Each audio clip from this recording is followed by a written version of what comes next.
നമസ്കാരം. ഹലോ ഡോക്ടറിലേക്ക് സ്വാഗതം. മദ്യപാനവും വിഷാദരോഗവും എന്ന വിഷയമാണ് ഹലോ ഡോക്ടർ ഇന്ന് സംസാരിക്കുന്നത്. നമുക്കൊപ്പം സംശയങ്ങൾ തീർക്കുവാനായി നമ്മളോടൊപ്പം ഇന്ന് ചേരുന്നത് തിരുവല്ല പുഷ്പഗിരി മെഡിക്കൽ കോളേജിലെ സൈക്കാട്രിക് വിഭാഗം senior resident doctor Derick John ആണ്. ഡോക്ടർ, ഹലോ ഡോക്ടറിലേക്ക് സ്വാഗതം. ഡോക്ടർ, നമ്മൾ ഇന്ന് പൊതുവായി കണ്ടുവരുന്ന ഒരു കാര്യമാണ് മദ്യപാനം. അതുപോലെ ഈ മദ്യപാനവുമായി ബന്ധപ്പെട്ട് നിരവധി രോഗാവസ്ഥകൾ ഉണ്ടാവുന്നുണ്ട്. അതിൽ പ്രധാനപ്പെട്ട ഒരു രോഗാവസ്ഥ തന്നെയാണ് മാനസികമായിട്ടുണ്ടാവുന്ന വിഷാദ രോഗം എന്ന് പറയുന്നത്. ഇതെങ്ങനെയാണ് ബന്ധപ്പെട്ടിരിക്കുന്നത്? ഈ പലപ്പോഴും നമ്മൾ മദ്യപാനം എന്ന് പറയുമ്പം ഒരാൾ മദ്യപിക്കുന്നു അല്ലെങ്കിൽ അഡിക്ഷൻ എന്ന് മാത്രമേ നമ്മൾ വിചാരിക്കുന്നുള്ളൂ. പക്ഷെ പലപ്പോഴും ഈ മദ്യപാനത്തിന്റെ കൂടെ തന്നെ കണ്ടുവരുന്ന ഒരു കാര്യമാണ് വിഷാദ രോഗവും അല്ലെങ്കിൽ ഉത്കണ്ഠ രോഗം. അപ്പം ഇത് രണ്ടും ക്ലോസ്ലി റിലേറ്റഡ് ആണ്. ഒരു 3 മടങ്ങ് അല്ലെങ്കിൽ 4 മടങ്ങ് മദ്യപിക്കുന്ന ആളുകളിൽ, മദ്യപാനം എന്നൊരു രോഗാവസ്ഥയുള്ള ആളുകളിൽ വിഷാദ രോഗം കണ്ടുവരുന്നതാണ്. അപ്പം അതില് ഈ മദ്യപാനം എന്ന് പറയുമ്പം നമ്മൾ ആ മദ്യം കുടിക്കുന്ന എല്ലാവരെയും ഒരു രോഗാവസ്ഥ എന്ന രീതിയിലല്ല. അതിനപ്പുറം മദ്യം കുടിക്കുന്നത് കൂടെ അതിനോടൊപ്പം രോഗാവസ്ഥയിൽ കുടിക്കുന്നുണ്ടെങ്കിൽ, അതായത് അത് ആ ഒരു വ്യക്തിയുടെ ദൈനംദിന കാര്യങ്ങളിലോ വ്യക്തിപരമായിട്ടുള്ള കാര്യങ്ങളിലോ അല്ലെങ്കിൽ മറ്റ് നമ്മുടെ ബന്ധങ്ങളെയോ അല്ലെങ്കിൽ ഉറക്കം മറ്റവസ്ഥയെ ബാധിക്കുന്നുണ്ടെങ്കിൽ അന്നേരം അതൊരു രോഗാവസ്ഥയാകും. അന്നേരം മാത്രമാണ് നമ്മൾ അതിനെ ഒരു ചികിത്സാ രീതിയിലോട്ട് പോകുന്നത്. ഇപ്പം പലപ്പോഴും ചികിത്സിക്കുമ്പം മദ്യപാനം മാത്രമേ ആയിരിക്കത്തില്ല നമ്മൾ ടാർഗറ്റ് ചെയ്യുന്നത്. അതിലപ്പുറം ഒരു അണ്ടർലൈങ് ആയിട്ട് ഒരു ഡിപ്രഷനോ അല്ലെങ്കിൽ ഒരു ആങ്സൈറ്റി ഡിസോർഡർ ഉണ്ടോ ഇല്ലയോ എന്നും കൂടി നമുക്ക് റൂൾ ഔട്ട് ചെയ്യണം. അപ്പം അതുകൊണ്ട് തന്നെയാണ് ഈ ഒരു ടോപ്പിക്കിനെ പറ്റി കൂടുതൽ സംസാരിക്കാമെന്നുള്ളത് തീരുമാനിച്ചത്. വ്യക്തമാണ് ഡോക്ടർ. ഡോക്ടർ, നമ്മളോടൊപ്പം ഇപ്പോൾ ഒരു പ്രേക്ഷകൻ ചേരുന്നുണ്ട്. കൊല്ലത്ത് നിന്നും അഖിലാണ്. അഖിൽ, ഡോക്ടറോട് ചോദിച്ചോളൂ. Good afternoon doctor. ഹലോ, ഡോക്ടറോട് ചോദിച്ചോളൂ. Good afternoon doctor. Good afternoon. Doctor, ഈ മദ്യപാനവും വിഷാദരോഗവും ആണല്ലോ ഇന്നത്തെ സബ്ജക്റ്റ്. അതെ. അപ്പൊ എന്റെ ഡൗട്ട് അതല്ല, ഒക്കേഷണലി ഉള്ള മദ്യപാനം എങ്ങനെയാണ് ഈ ഹെൽത്തുമായിട്ട് ഡിപ്പെൻഡ്? അതായത് ഒക്കേഷണലി ഉള്ള മദ്യപാനം ആരോഗ്യത്തെ കാര്യമായിട്ട് ബാധിക്കൂ എന്നുള്ളൊരു ചോദ്യമാണ് എനിക്ക് ചോദിക്കാനുള്ളത്. അതിൽ ക്ലിയർ ആവുന്നില്ല, ഒന്നും കൂടി ഒന്ന് പറയാം. ഹലോ ഡോക്ടറെ, ഒക്കേഷൻ, അതായത് വല്ലപ്പോഴും ഉള്ള മദ്യപാനം. ഹലോ ഡോക്ടർ, വല്ലപ്പോഴും ഉള്ള മദ്യപാനം എങ്ങനെയാ ഇതിനെ ബാധിക്കുന്നു എന്നാണ് ചോദിക്കുന്നത്. ഈ മദ്യം എന്നുള്ളത് ഒരു ലഹരി, ഒരു കെമിക്കൽ, അതിന്റെ പ്രോപ്പർട്ടിയുടെ ഒരു അത് ബ്രെയിനിൽ അത് ഒരു ഡിപ്രസന്റ് ആയിട്ടാണ് ആക്ട് ചെയ്യുന്നത്. അപ്പം ചില ആളുകളിൽ ഈ വിഷാദ രോഗം അല്ലെങ്കിൽ വിഷാദ അവസ്ഥ ഉണ്ടെങ്കിൽ അത് ഉള്ളതും കൂടി വഷളാകാനും അതില്ലാത്തവരിൽ അത് വരാനുള്ള സാധ്യതകൾ കൂട്ടാനും ഈ മദ്യം എന്നൊരു വസ്തുവിന് കഴിയും. അപ്പൊ അങ്ങനെയാണ് നമ്മൾ ഈ മദ്യവും വിഷാദവും റിലേറ്റഡ് ആയിട്ടുള്ളത്. ചില കാർഡിയാക് ഡോക്ടേഴ്സിന്റെ ഇന്റർവ്യൂസിനകത്ത് കണ്ടിട്ടു വല്ലപ്പോഴും 30 ml കഴിക്കുന്നതുകൊണ്ട് ഹാർട്ടിന് നല്ലതാണ് എന്നുള്ള രീതി അവർ സംസാരിക്കുന്ന കേട്ടിട്ടുണ്ട്. അതിനെപ്പറ്റി എന്താണ് ഒരു ആധികാരികമായിട്ട് നമുക്ക് പറയാൻ പറ്റുക? ഞാൻ ക്വസ്റ്റ്യൻ ക്ലിയർ ആയിട്ട് കേട്ടില്ല. വല്ലപ്പോഴും കഴിക്കുന്നത് കൊണ്ട് ബാക്കി ഞാൻ കേട്ടില്ലായിരുന്നു. ഈ കാർഡിയോളജി ഡോക്ടേഴ്സിന്റെ ഇന്റർവ്യൂവിനകത്ത് അവര് ഇങ്ങനെ പലപ്പോഴും പറഞ്ഞു കേട്ടിട്ടുണ്ട്. കേൾക്കാവോ ഡോക്ടർ? ക്ലിയർ ആവുന്നില്ല, ഒന്നും കൂടി ഒന്ന് പറയാം. കാർഡിയോളജി ഡോക്ടേഴ്സിന്റെ ഇന്റർവ്യൂവിനകത്ത് കേൾക്കാവോ ഡോക്ടർ? വല്ലപ്പോഴും ഒരു 30 മില്ലിയൊക്കെ മദ്യം കഴിക്കുന്നത് കൊണ്ട് കുഴപ്പമില്ല എന്ന രീതിയിലാണ് കേട്ടിട്ടുള്ളത്. അത് എങ്ങനെയാണ് വിലയിരുത്തുന്നത്? അത് ഈ നമ്മൾ 30 ml ഒരു എമൗണ്ട് പറയുമ്പം നമ്മൾ പണ്ട് പറഞ്ഞുകൊണ്ടിരുന്നത് കുറച്ച് എമൗണ്ട് കുഴപ്പമില്ല, അതൊരു നല്ലൊരു പോസിറ്റീവായിട്ടാണ് റിസൾട്ട്. പക്ഷെ ഇപ്പോഴത്തെ ഒരു സ്റ്റഡീസിൽ അത് എത്ര ml ആണെങ്കിൽ പോലും, എത്ര എമൗണ്ട് ആണെങ്കിൽ പോലും അത് ആഫ്റ്റർ ഓൾ ഇത് നമ്മുടെ ശരീരത്തിലെ എല്ലാ ഭാഗങ്ങളെയും ഇത് എഫക്റ്റ് ചെയ്യും, എസ്പെഷ്യലി നമ്മുടെ തലച്ചോറിൽ. തലച്ചോറിനെ അഫക്റ്റ് ചെയ്യുമ്പം അതിനോടൊപ്പം എഫക്റ്റ് ആകുന്ന ഒരു കാര്യമാണ് നമ്മുടെ ഇമോഷൻസ്, വികാരങ്ങൾ. അതിനോടൊപ്പം നമ്മുടെ മൂഡിനെ. അന്നേരമാണ് നമുക്ക് ഈ വിഷാദം, കോപം അല്ലെങ്കിൽ മറ്റ് ചിലരിൽ സംശയങ്ങൾ ഇങ്ങനെ വരുന്നത്. അപ്പം തീർച്ചയായിട്ടും 1 ml പോലും അത് ശരീരത്തിന് ഹാനികാരമാണ്. പ്രേക്ഷകന് വ്യക്തമായെന്ന് കരുതുന്നു. ഡോക്ടർ, അതുപോലെ തന്നെ അമിതമായ മദ്യപാനം അതെങ്ങനെയാണ് ഡിപ്രഷന് കാരണമാവുന്നത്? അതായത് ഞാൻ നേരത്തെ പറഞ്ഞ പോലെ ഈ മദ്യം എന്ന ഒരു ലഹരി വസ്തു, ഒരു കെമിക്കൽ, ഈ നമ്മുടെ ബ്രെയിനിനെ ഒരു ഡിപ്രസൻറ്റിലോട്ടാണ് കൊണ്ടുപോകുന്നത്. ഒരു it acts as A depressant നമ്മുടെ നെർവസ് സിസ്റ്റത്തിൽ. അപ്പോൾ ഈ ഡിപ്രസൻറ്റ് ചെല്ലുമ്പം നമ്മുടെ ബ്രെയിനിൽ ചില കെമിക്കൽസ് ഉണ്ട്. ഈ കെമിക്കൽസിൻ്റെ ഒരു ബാലൻസിലാണ് നമ്മുടെ ഇമോഷൻസ് ഒക്കെ നമുക്ക് നിയന്ത്രിക്കാൻ പറ്റുന്നത്. ഇപ്പം നമ്മളൊരു കോൺവെർസേഷനിൽ നമ്മൾ സംസാരിക്കുന്നതും അതിൽ ദേഷ്യത്തോടെ വേണോ അതോ ദേഷ്യം ഇല്ലാതെ വേണോ സംസാരിക്കാൻ, അത് എനിക്ക് നിയന്ത്രിക്കാൻ പറ്റുന്നുണ്ടെങ്കിൽ അതെൻ്റെ തലച്ചോറിൽ ആ ഒരു കെമിക്കൽസിൻ്റെ ബാലൻസ് കാരണമാണ്. അപ്പോൾ ഈ ഒരു കെമിക്കൽ, മദ്യം എന്നുള്ള ഒരു ലഹരി നമ്മുടെ ബ്രെയിനിലോട്ട് ചെല്ലുമ്പോഴത്തേക്ക് ഈ ബാലൻസിനെ ഇത് തകർക്കും. അതിൽ നിന്നും ചിലവരിൽ ഈ ജനിതകമായിട്ടോ അല്ലെങ്കിൽ സാഹചര്യം മൂലമോ ഈ മദ്യപാനം അല്ലെങ്കിൽ അങ്ങനെയുള്ള ഒരു സാഹചര്യത്തിൽ വളർന്നവർക്ക് ഈ വിഷാദം എന്നുള്ള ഒരു രോഗാവസ്ഥയിലോട്ട് പോകാനുള്ള സാധ്യതകൾ കൂടുതലായതുകൊണ്ട് മദ്യം അതിനെ ഒരു 10 മടങ്ങ് ആക്സിലറേറ്റ് ചെയ്യും. അങ്ങനെയാണ് ഈ വിഷാദത്തിലോട്ട് പോകുന്നത്. ഈ വിഷാദം എന്ന് പറയുമ്പോൾ വിഷാദം മാത്രമായിട്ടല്ല, അതിനോടൊപ്പം വരുന്നതാണ് ഉത്കണ്ഠ രോഗം, അല്ലെങ്കിൽ ഒരു പേടി, സംശയം. അതായത് നമ്മൾ പത്രത്തിലൊക്കെ കാണാറുണ്ട്, ഭർത്താവ് ഭാര്യയെ സംശയിക്കുന്നു, അതിൽ നിന്ന് ഉണ്ടാകുന്ന കലഹങ്ങൾ അല്ലെങ്കിൽ ഉപദ്രവങ്ങൾ, മരണം വരെ സംഭവിക്കുക എന്നുള്ളൊരവസ്ഥ. ഇതെല്ലാം ഈ മദ്യം ലഹരി നമ്മുടെ ബ്രെയിനിനെ അഫക്റ്റ് ചെയ്യുമ്പോഴാണ് ഉണ്ടാകുന്നത്. വ്യക്തമാണ് ഡോക്ടർ. ഡോക്ടർ, ഇപ്പോൾ നമ്മളോടൊപ്പം ഒരു പ്രേക്ഷകൻ കൂടി ചേരുന്നുണ്ട്, രാജേഷ്. രാജേഷ് ഡോക്ടറോട് ചോദിച്ചോളൂ. സാർ നമസ്കാരം.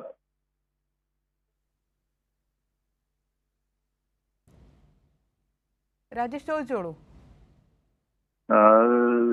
സാർ, ഈ നമ്മളിപ്പം മദ്യപിക്കുന്നവർക്ക് കുറച്ചും കൂടെ ആയുസ് കൂടുതലായിട്ട് പലപ്പോഴും സമൂഹത്തിൽ കണ്ടുവരുന്നുണ്ട്.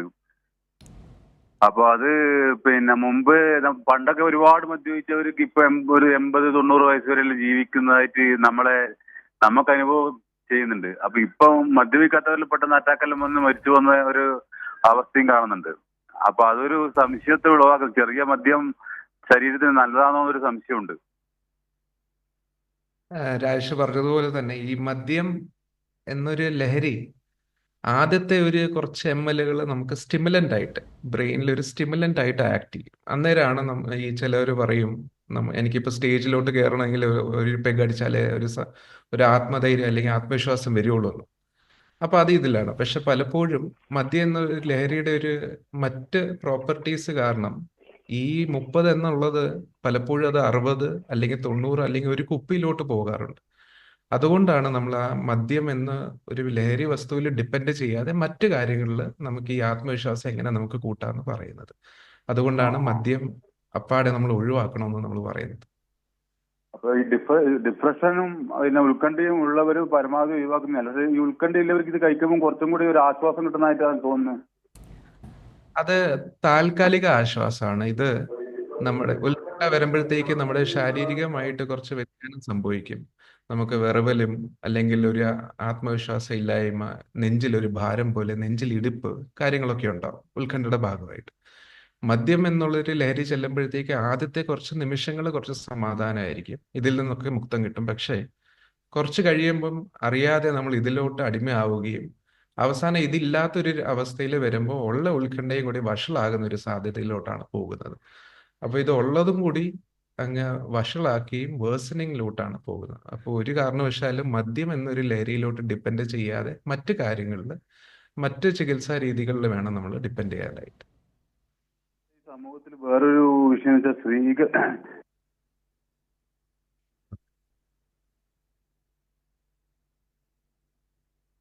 പ്രേക്ഷകന് വ്യക്തമായെന്ന് കരുതുന്നു. ഡോക്ടർ, ഏത് അവസ്ഥയിലാണ് നമ്മൾ വിഷാദ രോഗം എന്നുള്ള രീതിയിലേക്ക് ഇത് മാറുന്നത്? അപ്പോൾ ആ ഒരു സമയത്ത് ശ്രദ്ധിക്കേണ്ട കാര്യങ്ങൾ എന്തൊക്കെയാണ്?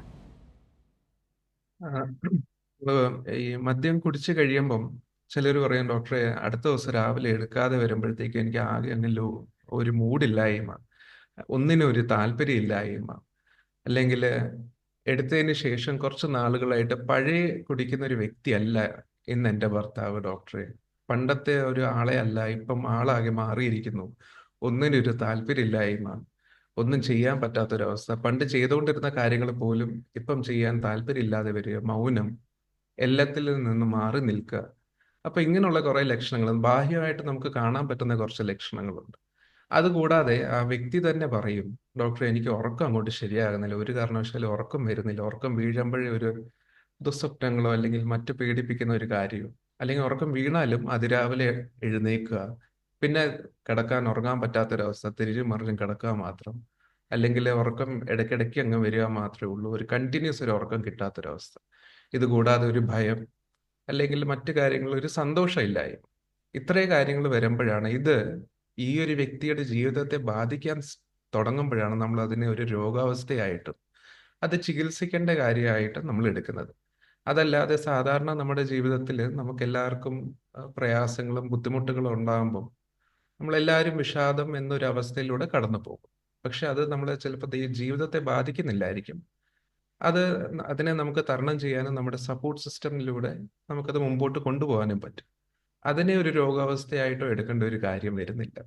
ഇവിടെ ഇത് രണ്ടും കൂടി ചെല്ലുമ്പം മദ്യവും ഈ ഒരു വിഷാദ രോഗാവസ്ഥയും കൂടി വരുമ്പോഴാണ് നമുക്കതിനെ കുറച്ചുകൂടി ഒരു എക്സ്ട്രാ എഫേർട്ടിൽ നമുക്ക് ട്രീറ്റ് ചെയ്യേണ്ട ഒരു ആവശ്യം വരുന്നത്.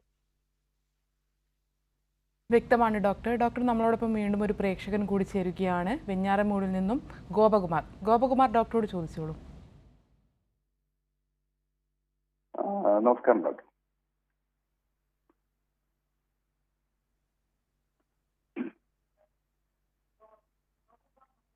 ഗോപകുമാർ നമസ്കാരം ഡോക്ടർ. നമസ്കാരം ഡോക്ടർ. ശരിക്കും നമ്മളെ ഏരിയ എന്ന് പറഞ്ഞാൽ മദ്യം കൂടുതൽ ഉപയോഗിക്കുന്ന ആൾക്കാരാണ് പലരും. ഉറക്കെ പറയാം, ക്ലിയർ ആവുന്നില്ല. ഡോക്ടർ, എന്റെ ഏരിയ എന്ന് പറയുന്നത് തന്നെ അമിതമായിട്ട് ഉപയോഗിക്കുന്ന ആൾക്കാരാണ് കൂടുതലുള്ളത്. എന്റെ ഏരിയയിലുള്ള ആൾക്കാർ തന്നെ മദ്യം കൂടുതലായിട്ട് ഉപയോഗിക്കുന്നവരാണ് കൂടുതലും ഉള്ളത്. അപ്പോൾ ശരിക്കും പറഞ്ഞാൽ പലരും ഇതിന് അഡിക്ഷനാണ്. അപ്പോൾ ഇത് ഒന്ന് മാറ്റാൻ വേണ്ടി ശരിക്കും എന്താണ് സാർ ചെയ്യേണ്ടത്? മരുന്ന് അങ്ങനെയാണോ അതോ സ്വയം നിയന്ത്രണമാണോ, എങ്ങനെയാണ് സാർ? ഞാൻ ചോദ്യം ക്ലിയർ ആവുന്നില്ല. ഒന്ന് ഡോക്ടർ ഗോപകുമാർ ചോദിക്കുന്നത്, ഒരുപാട് ആൾക്കാർ ഈ മദ്യത്തിന് അഡിക്റ്റഡ് ആയിട്ടുള്ള ആൾക്കാരുണ്ട്. അപ്പോൾ ഇത് സ്വയം മാറ്റാൻ വേണ്ടി എന്താണ് ചെയ്യേണ്ടത്, എന്ത് സംവിധാനമാണ് ഉള്ളതെന്നാണ് ചോദിക്കുന്നത്. പലപ്പോഴും നമ്മൾ രോഗികളിൽ അല്ലെങ്കിൽ പേഷ്യൻസിൽ കണ്ടുവരുന്നത്, ഡോക്ടർ എനിക്കൊരു കുഴപ്പമില്ല, എനിക്കത് ഞാൻ വിചാരിച്ച എനിക്ക് നിർത്താൻ പറ്റും ആയിരിക്കും ആദ്യത്തെ സ്റ്റേറ്റ്മെന്റ് പറയുന്നത്. പക്ഷെ അതിൽ കൂടെ ഉള്ളവർ അല്ലെങ്കിൽ വീട്ടുകാർ വരുമ്പോഴത്തേക്കും ഡോക്ടർ ഇദ്ദേഹം പണ്ട് മുതലേ പറയുന്ന ഒരു കാര്യമാണ്, 4-5 കൊല്ലങ്ങളായി ഞങ്ങൾ കേൾക്കാൻ തുടങ്ങിയിട്ട്, പക്ഷേ ഈ പറയുന്ന പോലെ നിർത്താനും പറ്റത്തില്ല. അപ്പൊ അവിടെ ആദ്യത്തെ നമ്മൾ മനസ്സിലാക്കേണ്ട ഒരു കാര്യം, നമുക്ക് ലോസ് ഓഫ് കൺട്രോൾ. നമുക്ക് 30 മില്ലി വെച്ച് സ്റ്റാർട്ട് ചെയ്ത ആള് ഇപ്പൊ അത് 30 എന്ന് പറഞ്ഞാൽ എടുക്കുന്ന ആള് അത് 60, 70 അല്ലെങ്കിൽ ഒരു 90 അല്ലെങ്കിൽ ഫുൾ ബോട്ടിലോട്ടായിരിക്കും പോകുന്നത്. അപ്പം ആദ്യമേ തന്നെ നമുക്ക് ചെയ്യേണ്ടത് കൺട്രോളിൽ കൊണ്ടുവരികയാണ്. 30 എന്ന് പറഞ്ഞാൽ അതിൽ മാത്രം എടുക്കുക. പക്ഷെ നമ്മുടെ മദ്യപാനം എന്ന് പറയുന്നത് നമ്മുടെ സ്വഭാവ രീതികൾ മാത്രമല്ല, അതിന്റെ പുറകിൽ കുറെ കെമിക്കൽസും ജെനറ്റിക്സും ഒക്കെ ഉണ്ടായതുകൊണ്ട് നമ്മൾ പലപ്പോഴും വിചാരിച്ചാലും നമ്മളെ കൊണ്ട് അത് പറ്റുകയില്ല. ഇന്ന് വൈകുന്നേരം ആകുമ്പോൾ ഞാൻ എത്ര എടുക്കുകയുള്ളൂ എന്ന് വിചാരിച്ചാലും ആ വൈകുന്നേരം ആകുമ്പോഴത്തേക്ക് നമുക്ക് നമ്മുടെ നിയന്ത്രണം പോവുകയും അമിതമായിട്ട് എടുത്തു പോവുകയും ചെയ്യും. അവിടെയാണ് നമുക്ക് ഈ ചികിത്സയിലോട്ട് നമ്മൾ ചിന്തിക്കേണ്ട ഒരു അവസ്ഥ. അപ്പൊ ഈ ചികിത്സയിൽ ആദ്യത്തെ പ്രിൻസിപ്പിൾ എന്ന് പറയുന്നത്, എടുക്കുന്ന വ്യക്തി തന്നെയാണ് ഇതിൽ തീരുമാനിക്കുന്നത് എനിക്ക് ചികിത്സ വേണോ വേണ്ടയോ. പലപ്പോഴും ആളുകൾ ചോദിക്കുന്നുണ്ട്, ഞങ്ങൾ ഡോക്ടറെ അയാളെ കൊണ്ടുവന്നാൽ ഞങ്ങൾക്ക് മാറ്റിയെടുക്കാൻ പറ്റുമോ? അത് മാറ്റി അങ്ങനെ ഒരു ചികിത്സിക്കേണ്ട ഒരു രീതിയല്ല ഈ മദ്യപാനം എന്ന് പറയുന്നത്. അത് എടുക്കുന്ന വ്യക്തി തന്നെയാണ് തീരുമാനിക്കുന്നത് എനിക്കാണ് ചികിത്സയുടെ ആവശ്യം. അതിനു വേണ്ടി സഹായിക്കുന്നവരാണ് ഡോക്ടർമാരും കൗൺസിലർമാരും. അപ്പൊ ഇതില് നമ്മൾ കൗൺസിലിംഗ്, സൈക്കോ തെറാപ്പീസ്, അതുകൂടാതെ മരുന്നുകളുമുണ്ട്. ഈ 3 ഘട്ടങ്ങളായിട്ടാണ് നമ്മൾ ചികിത്സയിലോട്ട് ചിന്തിക്കുന്നത്. പ്രേക്ഷകന് വ്യക്തമായെന്ന് കരുതുന്നു. ഡോക്ടർ, ഈ വിഷാദ രോഗാവസ്ഥയുടെ ഒരു സങ്കീർണതകൾ അത് എന്തൊക്കെയാണ്? ഏതൊരു ഘട്ടത്തിലാണ് അപകട ഘട്ടങ്ങൾ? അത് എപ്പോഴാണ്? അതായത് എൻ്റെ ജീവിതത്തിൽ ഈ വിഷാദ രോഗം കുറച്ച് മൂർച്ഛിച്ച് കഴിയുമ്പം, സിവിയർ ആകുമ്പോഴത്തേക്ക് വീട്ടിൽ നിന്ന് പോലും പുറത്ത് പോകാൻ പറ്റാത്തൊരവസ്ഥ, അല്ലെങ്കിൽ എപ്പോഴും കട്ടിലെ തന്നെ കിടക്കുക, അല്ലെങ്കിൽ റൂമിൽ തന്നെ ഇരിക്കുക, ആരോടും സംസാരിക്കാത്ത ഒരവസ്ഥ, തൻ്റെ ജീവിതത്തെ ഇത് ബാധിക്കാൻ തുടങ്ങുമ്പോൾ, അത് പേഴ്സണൽ ലൈഫ് ആകാം, പ്രൊഫഷണൽ ലൈഫ് ആകാം, അല്ലെങ്കിൽ വ്യക്തിബന്ധങ്ങളാകാം, ഇതിനൊക്കെ വരുമ്പോഴാണ് നമ്മൾ അതിനെ ട്രീറ്റ്മെന്റിലോട്ട് പോകുന്നത്. അപ്പം എന്തുകൊണ്ട് ട്രീറ്റ് ചെയ്യുന്നു എന്ന് പറയുമ്പം, നമുക്കറിയാം നമ്മുടെ കേരളത്തിലാണ് ഏറ്റവും കൂടുതൽ സൂയിസൈഡുകൾ നടക്കുന്നത്. ആത്മഹത്യ എന്ന് പറയുന്നത് പലപ്പോഴും ഈ ഒരു വിഷാദ അവസ്ഥയോ അല്ലെങ്കിൽ മദ്യപാനത്തിന്റെ ഒരു ആഫ്റ്റർ എഫക്റ്റ് ആയിട്ട് നമുക്ക് വരാറുണ്ട്. എന്തുകൊണ്ട് സൂയിസൈഡിനെ പറ്റി നമ്മൾ ഇത്രയും പറയുന്നു? ഇതെല്ലാം ഒരു പ്രിവെന്റബിൾ ആയിട്ടുള്ള ഒരു ഡെത്ത് ആണ്. നമുക്കത് കറക്റ്റ് ടൈമിൽ, അല്ലെങ്കിൽ ആരെങ്കിലും ഒന്ന് ഇടപെട്ടിരുന്നെങ്കിൽ നമുക്കതിനെ, ആ ഒരു മരണത്തെ നമുക്ക് ഒഴിവാക്കാമായിരുന്നു. അപ്പൊ ഇങ്ങനെയുള്ള കാര്യങ്ങൾ വരുമ്പോൾ എനിക്ക് ജീവിക്കണ്ട, എനിക്ക് മരിച്ചാൽ മതി, അങ്ങനെയുള്ള ചിന്തകൾ, ഞാൻ വീട്ടുകാർക്കൊരു ഭാരമാണ്, എന്നെ കൊണ്ട് ഒന്നിനും ഒരു പോസിറ്റീവായിട്ടൊരു അപ്രോച്ച് ഇല്ല, എല്ലാം ഒരു പെസിമിസ്റ്റിക് ആയിട്ടുള്ള വ്യൂ ചെയ്യുക, എന്നെ കൊണ്ട് ഒന്നും കൊള്ളുകയല്ല എന്നുള്ളൊരു അവസ്ഥയിലോട്ട് വരുമ്പോൾ നമ്മൾ എപ്പോഴും അവസാനം ഇതിന്റെ ബൈ പ്രോഡക്റ്റ് ആയിട്ട് വരുന്നത് ആത്മഹത്യ എന്നൊരു ചിന്തയിലോട്ടാണ്. അതിനെ തടയണമെങ്കിൽ നമ്മൾ കറക്റ്റായിട്ട് ചികിത്സ തന്നെ തേടിയേ പറ്റും. Okay doctor. ഇതുകൊണ്ടാണ് നമ്മൾ വിഷാദ രോഗവും ഒരു മദ്യപാനം എടുക്കുന്ന വ്യക്തിയിൽ വിഷാദ രോഗം ഇല്ലെന്ന് നമ്മൾ ഉറപ്പാക്കേണ്ടത്. ഡോക്ടർ, മദ്യപാനം മൂലമുണ്ടാവുന്ന വിഷാദ രോഗം പൂർണ്ണമായും ചികിത്സിച്ച് ഭേദമാക്കാൻ സാധിക്കുമോ? എന്താണ് ഇതിന്റെ ഒരു ചികിത്സാ മാർഗങ്ങൾ? ഇത് പൂർണ്ണമായിട്ടും നമുക്ക് ചികിത്സിച്ച് ഭേദമാക്കാന്നേ ഉള്ളൂ. ഇതിൽ ആദ്യത്തെ ചികിത്സാ രീതി എന്ന് പറയുന്നത്, എടുക്കുന്ന വ്യക്തി, അതായത് ഈ മദ്യം എടുക്കുന്ന ഒരു വ്യക്തി, ആ ഒരു വ്യക്തിയുമായിട്ടാണ് നമുക്ക് ആദ്യം ഇന്റർവ്യൂ ചെയ്യേണ്ടത്. കാരണം പലപ്പോഴും ഇതിൽ മുമ്പ് സൂചിപ്പിച്ചതുപോലെ ഈ മദ്യം എന്നൊരു ലഹരി നമുക്ക് ഈസിലി അവൈലബിൾ ആയിട്ടുള്ള ഒരു കാര്യമാണ്. അപ്പോൾ ഈ വിഷാദം പലപ്പോഴും അനുഭവിക്കുന്ന വ്യക്തിക്ക് പോലും അത് മനസ്സിലാകില്ല, ഞാൻ വിഷാദത്തിലൂടെയാണ് കടന്നു പോകുന്നത്. അപ്പോൾ ഇത് ആരോടെങ്കിലും പറയുമ്പോഴോ അല്ലെങ്കിൽ എക്സ്പീരിയൻസ് ചെയ്യുമ്പോഴോ ഫസ്റ്റ് മനസ്സിൽ വരുന്നതായിരിക്കും ചിലപ്പോൾ 1-2 ഡ്രിങ്ക്സ് എടുക്കാം എന്ന്. അപ്പോൾ ആദ്യത്തെ 1-2 ഡ്രിങ്ക്സ് എടുക്കുമ്പോഴത്തേക്ക് നല്ലൊരു പോസിറ്റീവായിട്ടുള്ളൊരു ഫീലിങ്ങും കാര്യങ്ങളായിരിക്കും. പക്ഷേ ഇത് പിന്നീട് അത് അഡിക്ഷനിലോട്ട് പോവുകയും ഉള്ള വിഷാദവും കൂടി വേഴ്സൺ ചെയ്യുകയും ചെയ്യും. അപ്പോൾ ഇവിടെ ആദ്യത്തെ പ്രിൻസിപ്പിൾ എന്ന് പറയുന്നത്, ട്രീറ്റ്മെന്റ് പ്രിൻസിപ്പിൾ, നമ്മുടെ മദ്യപാനം എടുക്കുന്ന ഒരു വ്യക്തിക്ക് വിഷാദം ഉണ്ടോ ഇല്ലയോ, ഇതൊരു പ്രൈമറി ആൽക്കഹോളിസം ആണോ അതോ മറ്റെന്തെങ്കിലും കാരണത്താൽ മദ്യത്തിലോട്ട് പോയവരാണ്, അതിനാണ് സെക്കൻഡറി ആൽക്കഹോളിസം എന്ന് പറയുന്നത്. അപ്പോൾ ഇവിടെ പ്രൈമറി ആൽക്കഹോളിസം ആണെങ്കിൽ നമ്മൾ ആദ്യം മദ്യപാനത്തിന് മാത്രമായിട്ടുള്ള ചികിത്സയും കാര്യങ്ങളായിരിക്കും. അതിൽ ശരീരത്തിൽ നിന്ന് ഈ മദ്യത്തെ ഡീടോക്സിഫൈ ചെയ്യുക, ബ്ലഡിലും ബ്രെയിനിൽ നിന്ന് മദ്യത്തെ കളയുക, അതാണ് ആദ്യത്തെ ഒരു സ്റ്റെപ്പ്. സെക്കൻഡ്, ഈ പറഞ്ഞ ആന്റി ക്രീവിങ്, അതായത് ആസക്തിക്ക് എതിരായിട്ട് പ്രവർത്തിക്കുന്ന മരുന്നുകളുണ്ട്. അതായത് ചില ആളുകൾ പറയും, ഡോക്ടർ എനിക്ക് കുടിക്കണമെന്നില്ല, പക്ഷെ പലപ്പോഴും എൻ്റെ കൂട്ടുകാരോ അല്ലെങ്കിൽ ജോലി കഴിയുമ്പോഴത്തേക്ക് ആരെങ്കിലും ഒരു പെഗ് ഡ്രിങ്ക്സ് എടുക്കുമ്പോഴത്തേക്ക് എനിക്ക് പിന്നെ നിയന്ത്രിക്കാൻ പറ്റുന്നില്ല. അപ്പോൾ ഈ ക്രേവിങ് എന്ന് പറയുന്ന ഒരു കാര്യമുണ്ട്, എനിക്ക് വേണം എന്ന് നമ്മുടെ മനസ്സിലോട്ട് കൊണ്ടുവരുന്നൊരു ചിന്ത, അതിനെ കുറയ്ക്കാനായിട്ട് മരുന്നുകളും കാര്യങ്ങളുണ്ട്. അതുകൂടാതെ പണ്ട് സമയങ്ങളിലൊക്കെ ഈ ചിലർ അറിയാതെ മരുന്ന് കൊടുക്കുക, അപ്പം മദ്യം കുടിച്ചു കഴിഞ്ഞാൽ ഛർദി ഉണ്ടാവുക, മറ്റെന്തെങ്കിലും പ്രയാസങ്ങൾ ഉണ്ടാവുക. അപ്പം അതിപ്പം ഈ പറഞ്ഞതുപോലെ കാലം മാറുന്ന അനുസരിച്ച് നമ്മളത് ആ വ്യക്തിയോട് നേരിട്ട് അനുവാദം ചോദിക്കുകയും അവരുടെ അനുവാദത്തോട് മാത്രമേ ഞങ്ങളത് സ്റ്റാർട്ട് ചെയ്യാറുള്ളൂ. ഡൈസൾഫിറാം എന്ന് പറഞ്ഞ മരുന്നുകൾ. അപ്പോൾ ഈ മരുന്നുകൾ ഉദ്ദേശിക്കുന്നത് എങ്ങനെയെങ്കിലും നമ്മുടെ ശരീരത്തിൽ നിന്ന് നമുക്ക് മദ്യം ഇല്ലാതാക്കണം. കുടിക്കാൻ, അതായത് ആശുപത്രി കിടക്കുമ്പോൾ കുടിക്കത്തില്ലായിരിക്കും, പക്ഷേ തിരിച്ചു പോകുമ്പം പഴയ സാഹചര്യത്തിലോട്ടാണ് പോകുന്നത്. അവിടെ ഈ പറഞ്ഞ മദ്യത്തിന്റെ ലഭ്യതയിൽ ഒരു കുറവും ഉണ്ടായിട്ടില്ല. അവിടെയാണ് ഈ ഒരു വ്യക്തി തീരുമാനിക്കുന്നത്, എന്ത് വന്നാലും ഞാൻ ഇനി കുടിക്കുകയില്ല. അതിനെ സഹായിക്കുന്ന മരുന്നുകളാണ് ഈ പറഞ്ഞ മരുന്ന്. ഇനി സെക്കൻഡറി ആൽക്കഹോളിസത്തിലോട്ട് വരുമ്പം ആ വാക്കിൽ തന്നെ മറ്റെന്തോ കാരണത്താൽ മദ്യപാനത്തിലോട്ട് പോകുന്നു. ആ മറ്റു കാരണങ്ങളിലെ ഒരു പ്രധാനപ്പെട്ട കാരണമാണ് വിഷാദരോഗം. വിഷാദരോഗം ഉണ്ടെങ്കിൽ ആദ്യം നമ്മൾ ഈ മദ്യത്തിനോട് ചികിത്സ കൊടുക്കുന്നത് തന്നെ വിഷാദത്തിന് വേണ്ടിയുള്ള ചികിത്സകളാണ്. അവിടെ നമ്മൾ കൗൺസിലിംഗ് അല്ലെങ്കിൽ തെറാപ്പി സെഷനുകൾ, അല്ലെങ്കിൽ സിവിയർ ആയിട്ടുള്ള വിഷാദം ആണെങ്കിൽ അവിടെ നമ്മൾ മരുന്നുകൾ സ്റ്റാർട്ട് ചെയ്യും. അപ്പം പലപ്പോഴും നമുക്ക് ചോദ്യങ്ങൾ വരുന്നത്, ഈ മരുന്ന് സ്റ്റാർട്ട് ചെയ്ത് കഴിഞ്ഞാൽ എൻ്റെ ഉള്ള അവസ്ഥയും കൂടി വഷളാവുമോ, അല്ലെങ്കിൽ അവസാനം ഞാൻ ജീവിതകാലം മൊത്തം മരുന്ന് കഴിക്കേണ്ട ഒരു അവസ്ഥ, അല്ലെങ്കിൽ എൻ്റെ ലിവർ, കിഡ്നി ഈ മുതലായ ഓർഗൻസിനെ എന്തെങ്കിലും ബാധിക്കുകയോ ഇല്ല. അതിൻ്റെ ഉത്തരവും അല്ലെന്നാണ്. കാരണം നമ്മൾ മദ്യപാനം ഈ സാമൂഹികമായിട്ട് കുറച്ച് ഫാക്ടേഴ്സും കൂടി ഉണ്ടായതുകൊണ്ട് ഒരാൾ വിചാരിച്ചാൽ മാത്രം പറ്റിയാൽ. അപ്പോൾ അവിടെ വീട്ടിലുള്ളവരും കൂടിയാണ് സപ്പോർട്ടായിട്ട് കൊടുക്കേണ്ടത്. അപ്പോൾ കാരണം പലപ്പോഴും നമ്മൾ മദ്യം നിർത്താൻ കൊണ്ടുപോയിട്ട് വീണ്ടും അതിനേക്കാളും വളരെ മോശമായിട്ടുള്ള രീതിയിൽ മദ്യപിക്കുന്നു എന്ന് പറഞ്ഞു വരും. അപ്പോൾ അവിടെ നമ്മൾ അറിയേണ്ട നമുക്ക് 1-2 കാര്യങ്ങൾ. ഈ മദ്യപാനം 1 വർഷത്തോളം നമുക്ക് സമയം വേണം നിർത്താനായിട്ട്. കാരണം അത് അത്രയ്ക്ക് കോംപ്ലെക്സ് ആയിട്ടുള്ള ഒരു പ്രോസസ്സിലൂടെയാണ് നമ്മൾ അഡിക്ഷൻ എന്നൊരു അവസ്ഥയിലോട്ട് പോകുന്നത്. ആ ഡി അഡിക്ഷൻ എന്നൊരു പ്രോസസ്സ് അതിനേക്കാളും കോംപ്ലെക്സ് ആണ്. അവിടെയാണ് നമുക്ക് ഈ വീണ്ടും കുടിച്ചു പോകുന്ന ഒരു അവസ്ഥ, അതിനെ ലാപ്സ് അല്ലെങ്കിൽ റിലാപ്സ് എന്ന് വിളിക്കും. പലപ്പോഴും ആയിട്ട് ഇങ്ങനെ വീണ്ടും കുടിക്കുകയും അതിനനുസരിച്ച് നമ്മൾ ചികിത്സ വീണ്ടും കണ്ടിന്യൂ തന്നെ ചെയ്യണം. ഒരിക്കലും ആ ഹോപ്പ് നമ്മൾ വിട്ടുപോകുമ്പോഴാണ് ഇനി വേണ്ട, ചികിത്സിക്കേണ്ട എന്നാണ് നമ്മൾ വിചാരിക്കുന്നത്. അപ്പോൾ 1 വർഷത്തേക്ക് എന്തായാലും നമ്മൾ ചികിത്സ എടുത്തിരിക്കണം. അത് നിരന്തരം നമ്മുടെ കൗൺസിലറായിട്ടും ഡോക്ടേഴ്സുമായിട്ട് നിരന്തരം മീറ്റ് ചെയ്യണം.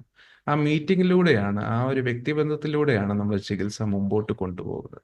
പിന്നീട് നമുക്ക് ഈ മരുന്നിൻ്റെ ആവശ്യങ്ങളൊന്നും വരികയില്ല. പിന്നെ നമ്മൾ ആ കണ്ടിന്യൂവേഷൻ ഓഫ് ആ ഒരു ട്രീറ്റ്മെന്റ് നമുക്ക് വീട്ടിൽ തന്നെ ചെയ്യാവുന്നേ ഉള്ളൂ. ഡോക്ടർ, വ്യക്തമാണ്. ഡോക്ടർ, ഈ ഒരു രോഗാവസ്ഥ വീണ്ടും വരാനുള്ള സാധ്യതകളുണ്ട്. അതുകൊണ്ട് ശ്രദ്ധിക്കേണ്ട കാര്യങ്ങൾ, കുടുംബത്തിനും അതുപോലെ നമുക്ക് ചുറ്റുമുള്ള സമൂഹത്തിനോടുമുള്ള ഒരു പറയാനുള്ള കാര്യങ്ങൾ എന്തൊക്കെയാണ്? ഇതിൽ ഈ മദ്യപാനം എന്നൊരു കോംപ്ലെക്സ് ആയിട്ടുള്ള ഒരു ഡിസോർഡറാണ്. കോംപ്ലെക്സ് ആയതുകൊണ്ട് തന്നെ നമുക്ക് ഒറ്റ മൂലിയോ അല്ലെങ്കിൽ ഒറ്റ ഗുളികയിൽ ഇതങ്ങ് പെട്ടെന്ന് ഭേദമാക്കാന്ന് ഒരിക്കലും നമുക്ക് പറ്റുകയില്ല.